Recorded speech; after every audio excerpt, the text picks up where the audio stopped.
Assalamualaikum warahmatullahi wabarakatuh. Bismillahirrahmanirrahim.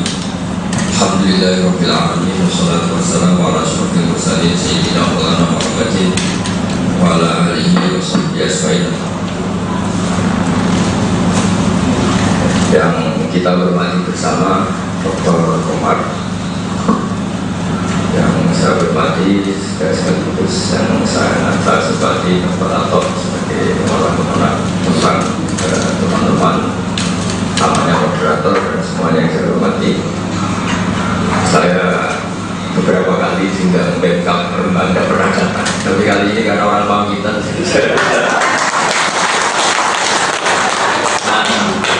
sebetulnya saya datang diundang itu bukan karena sombong atau angkuh. Memang saya ini kan penganut ilmu sufi, jadi merasa nggak dibutuhkan. Jadi saya ini dihimpit dua dosa, kemana saja dihimpit dua dosa. Kalau saya hadir di yang mengundang, saya meninggalkan santri ya dosa. Kalau tidak datang juga dosa karena mengecewakan yang undang. Jadi saya harus memilih dosa mana yang paling kecil. Itu yang nggak disadari orang-orang, karena saya ini kan penganut fikih ekstrim, saya ini penganut fikih ekstrim. Jadi zaman ibu saya masih sugeng itu yang undang atau kriminal. Karena ibu ini utama, spesial. Kata Nabi, siapa orang yang harus saya perhatikan? Umuka, siapa lagi umuka sampai 3 kali, baru abuka. Lalu ada orang yang undang serampangan, undang saya ke Jakarta kemana-mana, padahal ibu saya itu sakit sudah. Itu rata-rata ya ngotot. Karena mungkin nggak bisa populer, saya bilang saya ini kiai ya, tertarik sama populer ini hukum. Kalau kamu merayu lagi tak usir. Jadi sebetulnya itu nilai-nilai fikih yang harus dipertahankan. Indonesia ini menjadi begini.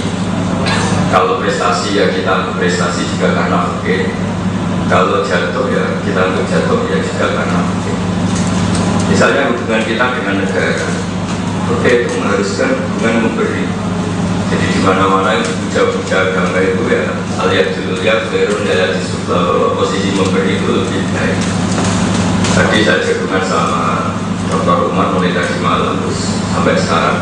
Nah, ada 6 nilai mau ditonjolkan, mau dikampanyakan, mau disosialisasi. Di antara nilai itu yang 6 itu saya sebut 3, yaitu ke-Islam, Indonesiaan, keilmuan. Dulu buyut-buyut saya sering cerita, kamu nggak apa-apa mondok Mekah, mondok Medina, mondok Mesir, tapi tetap saja yang hidup di Indonesia itu pohon kelapa. Jadi kita secara keilmuan bisa menganggap kurma itu lebih segalanya dari segi gizi dan sebagainya. Tapi tetap saja yang hidup di Indonesia itu adalah kelapa. Artinya kultur anak itu harus disesuaikan dengan kultur apa? Indonesia. Karena yang hidup itu pasti nilai-nilai Islam. Dan itu pula yang dikampanyakan Mbah Mun. Beliau sering ngendikan bahwa arsalna min rasulin ila bilisani kaum. Jadi seorang rasul diutus pasti dengan kultur dan bahasa kaum setempat. Tentu pengecualiannya adalah hal yang dilarang agama. Ketika keilmuan, saya sering kecewa dengan tradisi yang salah karena tidak menjaga ilmu. Jadi ini saya beri contoh detail ilmu. Sebetulnya menvonis orang kikir atau medit kalau bahasa Jawa itu kalau di ilmu tasawuf tidak ada. Ilmu tasawuf tidak pernah kritik medit atau kikir atau sombong itu tidak pernah. Yang dikritik ilmu tasawuf itu tamak. Saya nggak akan bilang Pak atau ini kikir atau medit kalau saya tidak pernah utang atau tidak punya kepentingan. Tapi gara-gara saya mau pinjam uang atau punya kepentingan dan beliau tidak mengabulkan, terus saya vonis medit. Jadi di ilmu tasawuf itu nggak ada kritik terhadap bakhil atau kikir. Yang dikritik itu tamak, karena menghukumi orang lain medit itu kecil dari tamak. Kalau Anda tidak berkepentingan, maka tidak akan memvonis orang lain itu kikir. Ini namanya keilmuan. Jadi sama, sombong juga gitu. Perempuan yang cantik-cantik di Jakarta itu tidak pernah mau bilang sombong. Tapi tetangga kamu sengaja pas-pasan gara-gara berayu lagi belum kamu darahnya sombong. Karena apa? Kamu punya kepentingan. Jadi yang dikritik dari mutasawuf itu kepentingan, tamak. Nah itu namanya keilmuan. Begitu juga saya kalau juga nggak mau dia mudah dia kecewa. Dia kecewa karena punya kepentingan mudah. Dia tidak tahu kalau saya merugi berarti saya mengabaikan fikih yang ekstrem tadi. Saya harus meninggalkan ibu, meninggalkan pondok. Ini sekaligus maklumat dan pendidikan bagi yang bukan saya, sekaligus biar mau belajar fikih. Jadi itu keilmuan. Jadi keilmuan itu penting sekali. Saya tadi malam bilang ke Pak Umar bahwa madrasah ini sudah luar biasa, termasuk ikut kompetisi matematika, fisika, dan bahkan bikin robot. Tapi saya bilang sebetulnya khazanah kita cukup untuk itu. Saya pernah cepet-cepetan itu matematika sama pakar matematika di Jogja. Itu rata-rata pesantren tidak kalah. Bahkan kadang kita lebih cepat karena nggak usah progratif. Saya berkali-kali mencontohkan kalau dalam bab zakat, misalnya zakatnya perdagangan itu didasarkan rubul usyur. Kalau orang-orang matematika membahasakan 2,5. Kalau kita bahasakan hanya rubul. Rubul itu 1/4, usyur itu 1/10. Jadi kalau dalam matematika Arab itu bertahap. Jadi sehingga nggak usah pakai pulpen, nggak usah pakai kalkulator, ya tetap. Jadi misalnya 1 juta, itu usurnya berapa? 100. Setelah 100, 1/4-nya berapa? 25. Nah 25 itu banyak ahli mengatakan 2,5%, tapi kita mengatakan rubul usyur 1/4 dari 1/10. Jadi nggak usah nulis, ya sudah ada 1 juta, ngambil usurnya 100, ngambil 1/4-nya 25. Misalnya zakat pertanian ya gitu. Kalau tidak dibiayai yang tinggi, tidak dengan pembiayaan, zakatnya apa? Usyur. Tapi kalau dibiayai zakatnya nisful usyur. Jadi itu saja, berarti kalau 100 kilo usurnya berapa? 10 kilo. Nah nisful usur kalau berarti 5. Nah, terus mereka bilang itu 1/10 sama 1/20. Tapi kalau Islam atau matematika Arab bilang apa? Usur berarti 10 atau nisful usur berarti 5. Nah, kalau matematika di sana kan bilang itu 1/10 atau 1/20.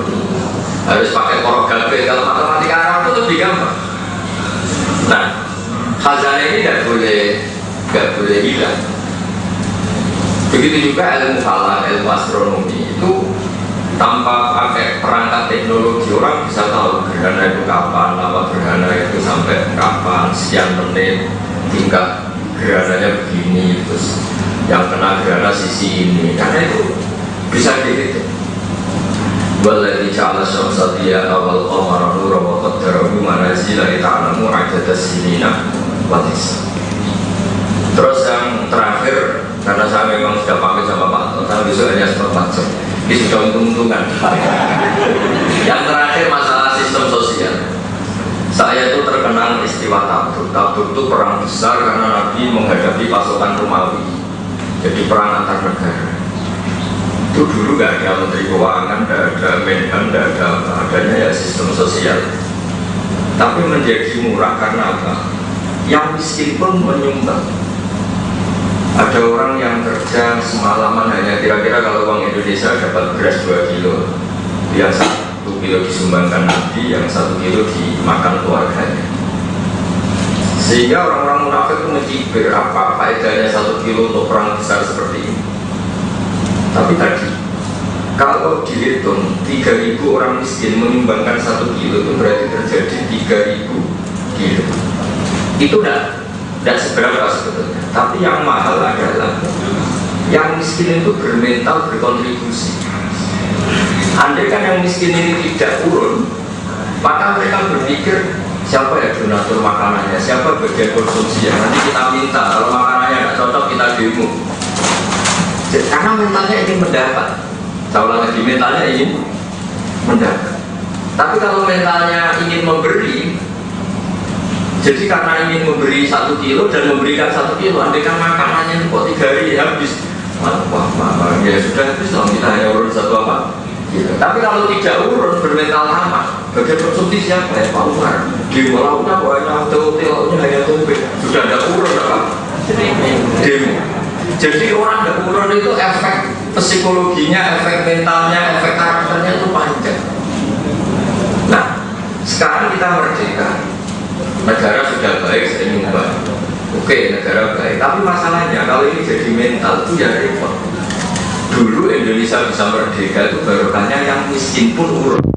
Tentara-tentara itu kalau kampung-kampung sing bewi urung-uwi sing ditelo bahkan membiarkan tentara nasional memanfaatkan kebun yang ada. Kenapa kita bisa merdeka? Karena dulu yang kaya, yang setengah kaya, yang miskin semuanya mentalnya memberi kontribusi, semangatnya memberi, bukan mendapat. Itu nilai-nilai itu yang saya mau Pak Umar harus dicoba, karena hanya itu yang bisa menjadikan kita berdekatan. Saya pernah di Korea, itu ada masjid, mulai masjid beli sampai masjid nyewa. Satu bulan ada nyewa 25 juta. Masuk akhirnya ada masjid yang sewananya masih habis. Malam itu saya datang, Gus, hari ini harus nyewa sekian. Gimana?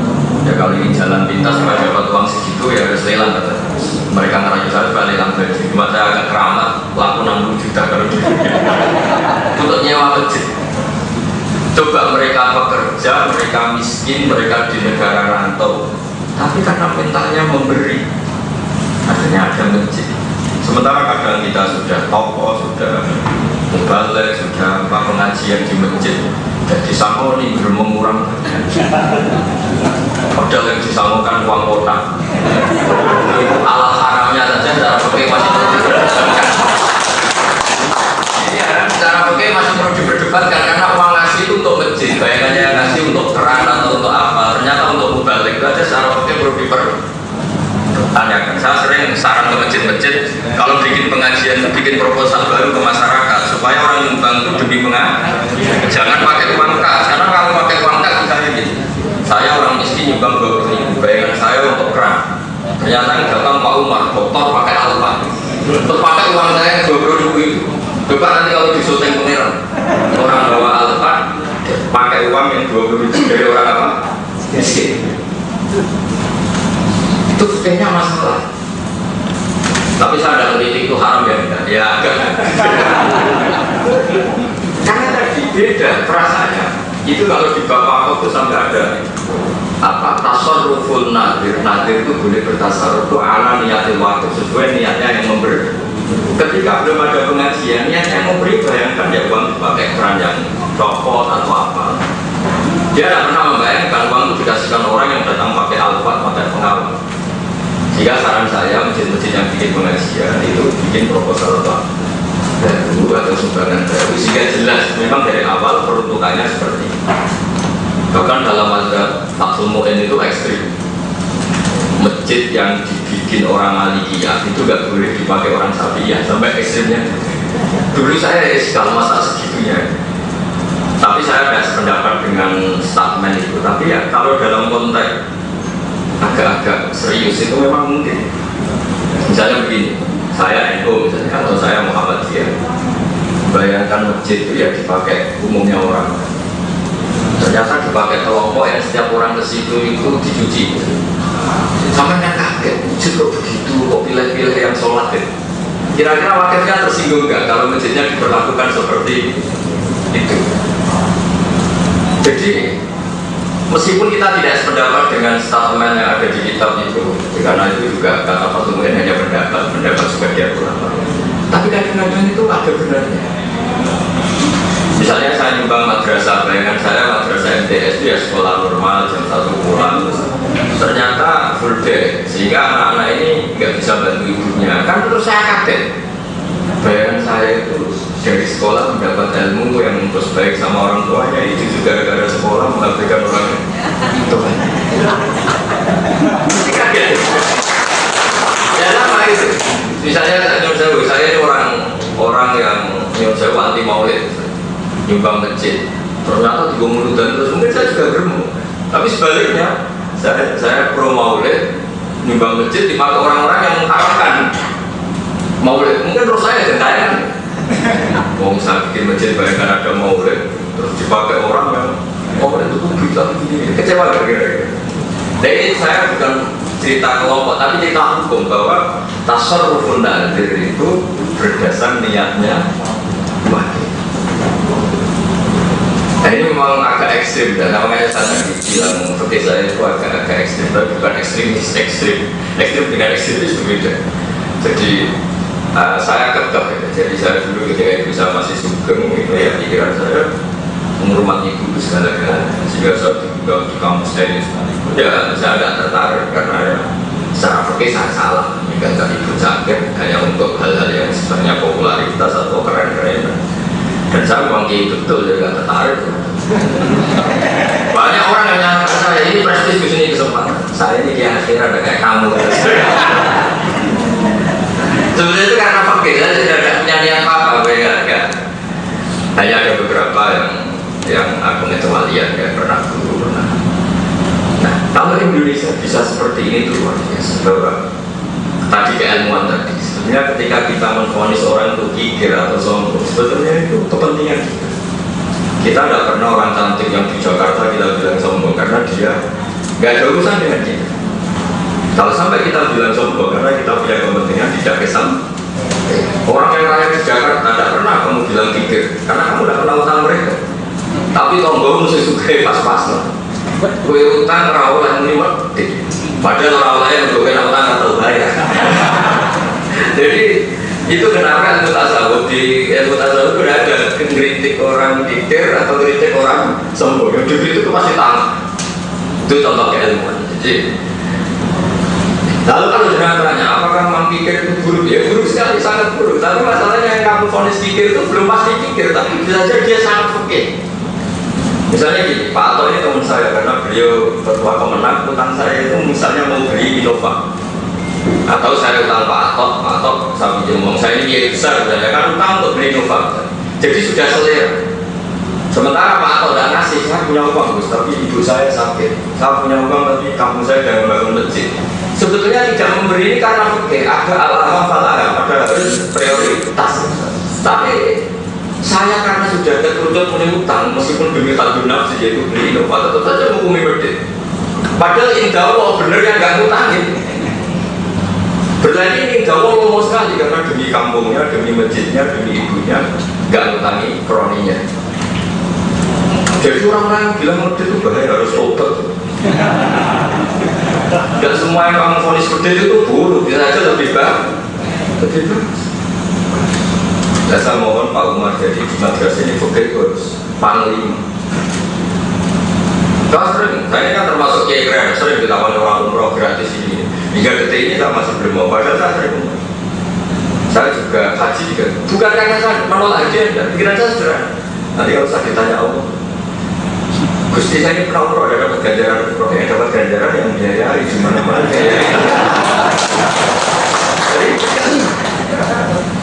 Makanya bangun itu kalau ada orang haji karena apa? Misalnya apa? Yang tugas haji itu si kamu disuruh nanti kamu harus haji lagi pakai uang kamu.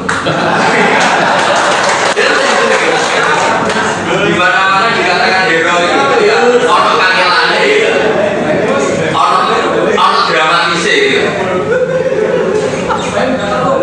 Saya sebetulnya kalau tahun ini saya sebetulnya haji karena ada pandemi itu saya diminta terus tahun ini karena ada pandemi kalau Indonesia boleh haji dengan yang ini biar orang berani haji oke karena ini heroik musim pandemi kok nekat kok sebenarnya tahun kemarin kalau haji sama haji untuk nantang gitu lah untuk nekat gitu biar agak nekat jadi ternyata gak ada itu oke jadi saya mohon oke ini sekarang enggak ambil zakat itu juga kayak musabi orang kalau gak terima kasih tersinggung padahal dia hanya nyampaikan yang dapat pahala yang enggak kan dia banyak.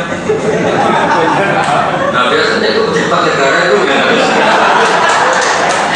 hanya bagi-bagi tapi kalau orang nggak terima kasih tersinggung gitu makanya dia makanya kalau Pak Umar ingin zakat menyampaikan uang negara atau apa ya yang dari negara itu berapa ya ditambahi uang pribadi kan nanti ditulis awal itu tidak pembagi amal memang amal bukan distributor memang dia yang jadi ini fakir itu harus jadi panglima. Jadi Indonesia itu nanti kalau baik ya karena fakir, kalau jatuh juga karena mengabdikan. Dan itu sering diundang pakar-pakar di Jogja di Jakarta, saya sering datang. Karena undangan dalam konteks solusi untuk bangsa ini.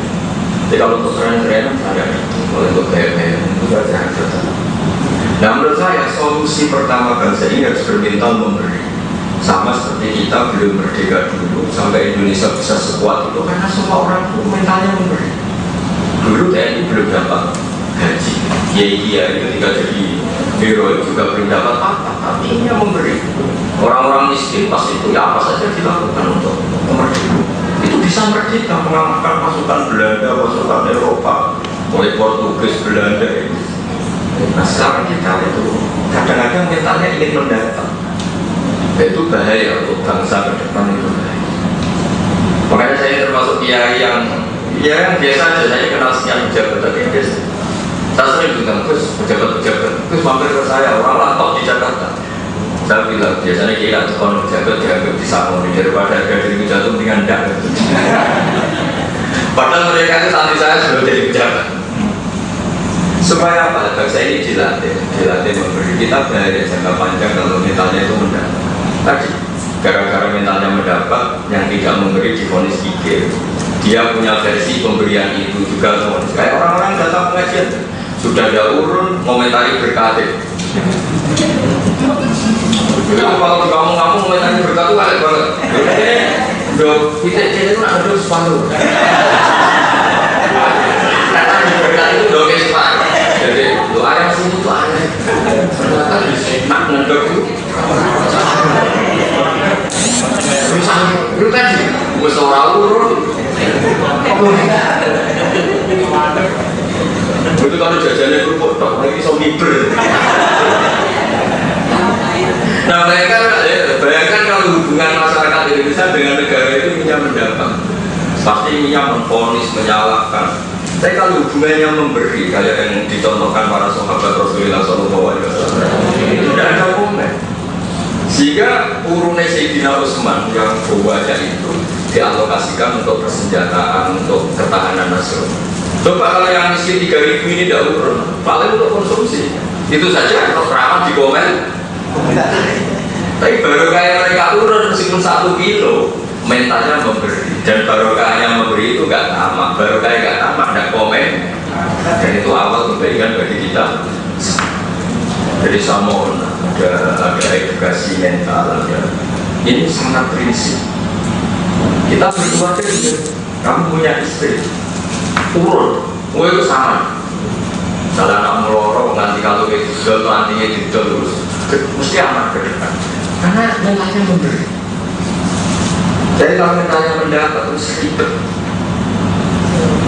Kitab tasawuf itu kitab yang menurut aturan pesantren setelah suke itu tidak pernah kritik pikir, tidak pernah kritik sombong, itu selalu yang dari ini tamak.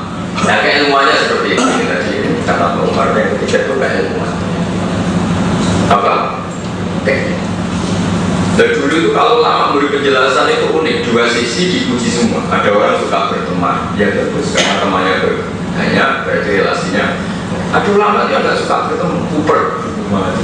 Alasannya apa?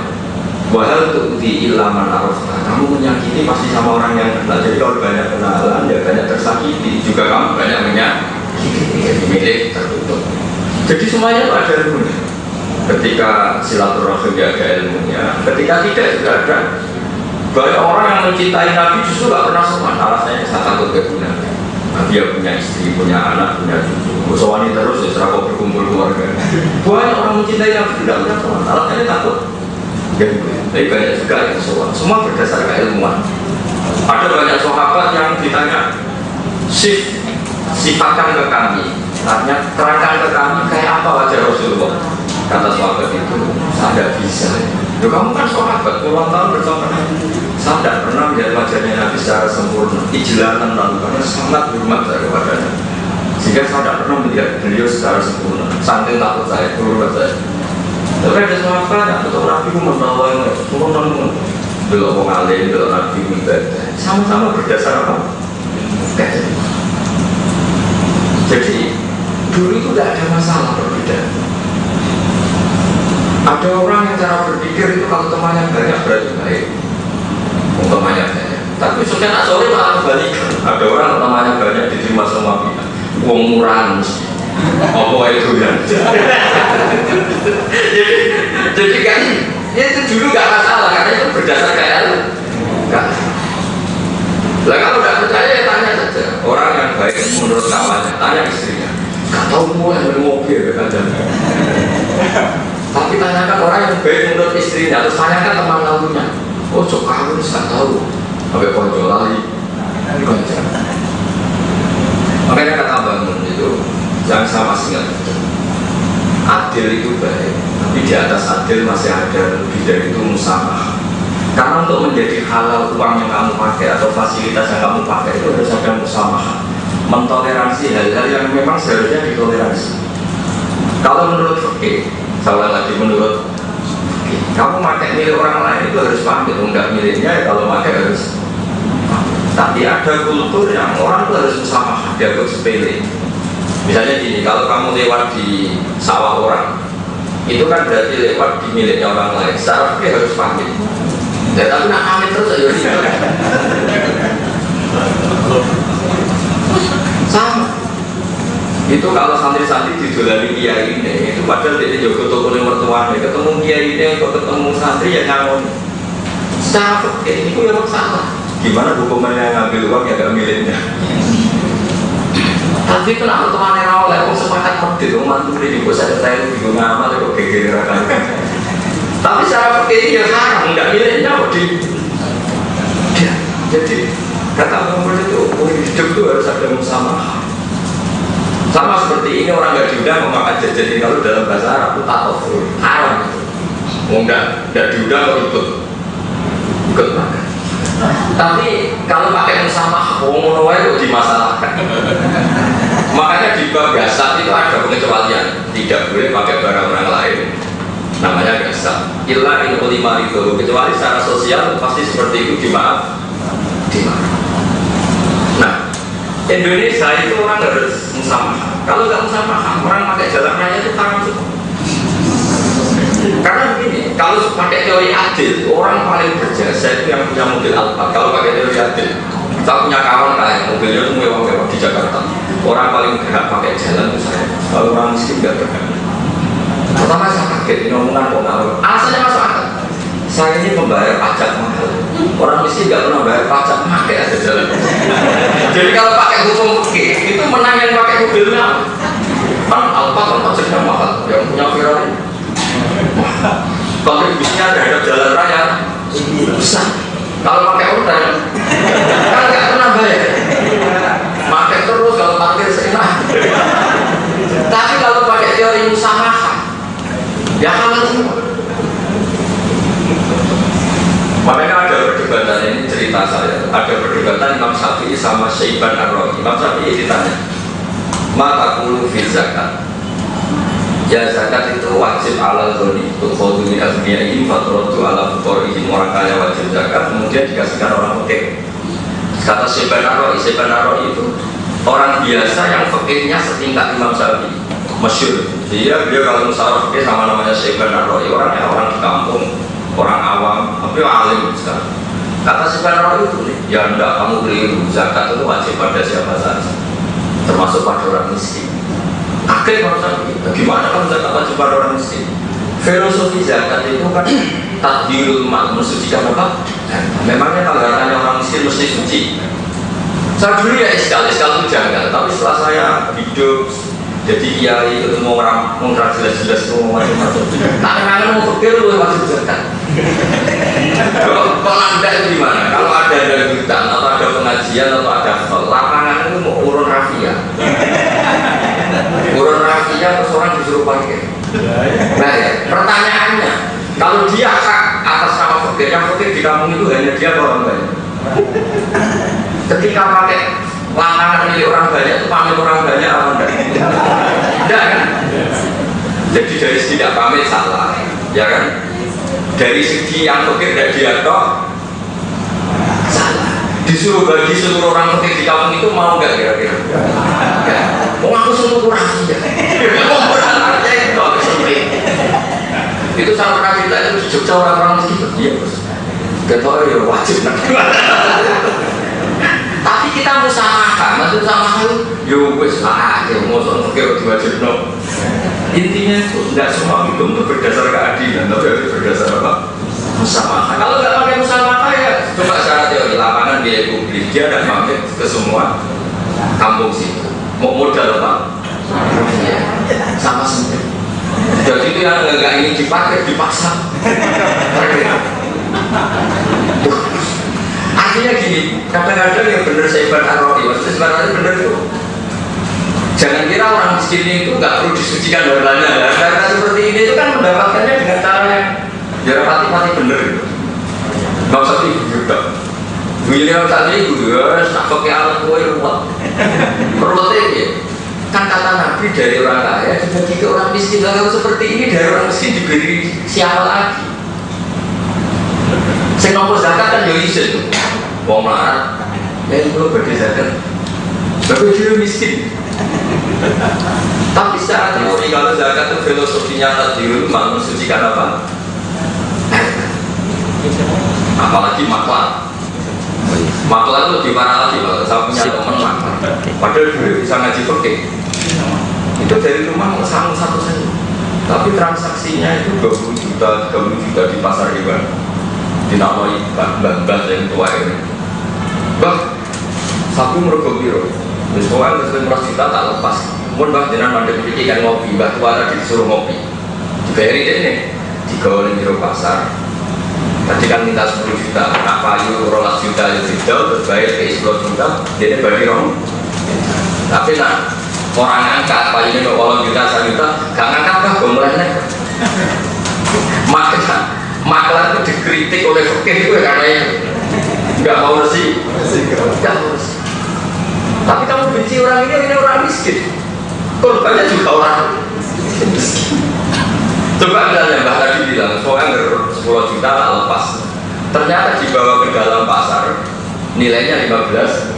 Kira-kira sama si maklar tadi Mbak Sepuh dikasih 15 juta apa 10 juta? 10. Sekarang pertanyaannya gini secara fikih. 15 juta itu nilai sapi apa nilai omongannya dia?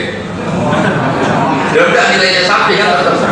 Artinya orang yang membeli itu 15 juta berdasar kualitas sapi ini. Gemuk, ganteng lah kira-kira sapi kan gitu. Artinya 15 juta ini Mbak Tua ikut punya enggak? Iya, ikut kan? Karena samanul mati 15 juta ini samanul mati, harga dari barang yang dijual. Tapi kira-kira mau nggak maklar ini ngasih 15 juta? Ya. Lah rai-rai ini kira-kira wajib zakat atau orang? Mau mulai dua ya lewat rotok-rotok ngakali. Nah ini makanya kata Saiban Ar-Ra'i ketika ditanya Imam Syafi'i, maka perlu zakat? Apa pendapat kamu tentang zakat? Ala Ra'i ala Ra'i, sesuai pendapat saya, pendapat kamu. Dari Imam Syafi'i, ya pendapat kamu, kalau pendapat saya sudah tahu sendiri.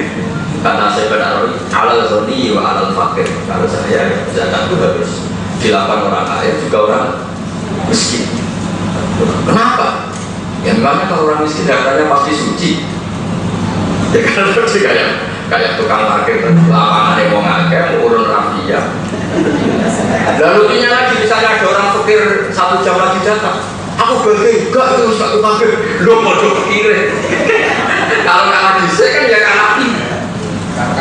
Ya kalah. Nah itu supaya orang fakir dengar semua, kalau kamu juga wajib zakat. Cuma dimaafkan oleh syariat, makanya ini musamahat. Jadi hukum itu jangan hanya adil, tapi harus ada apa? Nah, kalau nggak ada musamahat, semua orang yang arah, misalnya saya pinjam, Pak pinjam teleponnya, itu pinjam apa minta? Pulsanya kan kalau di mana-mana dari sini minjem tuh, barangnya utuh, ya kan? Polpen, pinjam apa minta sebetulnya? Minta kan? Korek api, banyak kalau nurutin. Makanya pesannya bangun, hukum fikih jangan hanya adil, apa? Makanya dari musamaha itu disebut Allah illa antaku nanti jarotan antara timingku sampai dikatakan fikih arido sayyidul ahkam. Pada akhirnya hukum tertinggi itu saling legowo. Misalnya kita yang memangkokkan lapangan atau pemerintah desa, ya sudah legowo saja sama orang miskin yang memanfaatkan itu dipakai parkiran terus biar mereka dapat uang. Kalau seperti hukum formal ya izin dulu macam-macam, terus konsensus dulu satu kampung repot kan. Jadi makanya ini apa, saya mohon maaf karena di sini saya langsung pulang karena saya di rumah banyak tetap disebut Pak Tok Husnul Khotimah. Versi itu versi negara, ada versi Tuhan Pak. Kalau versi Allah itu ya tugas manusia itu akan terus minal mahdi ilal mahdi. Karena nggak boleh. Ini pensiun formal nggak boleh. Dengan terus pensiun ngomong ngawur. Ini adalah pensiun negara. Karena negara kalau nggak ada pensiun uangnya jebol. Jadi ya sudah tetap biasa aja. Saya tetap berbakti, tetap yes, dan untuk berterima. Assalamualaikum warahmatullahi wabarakatuh.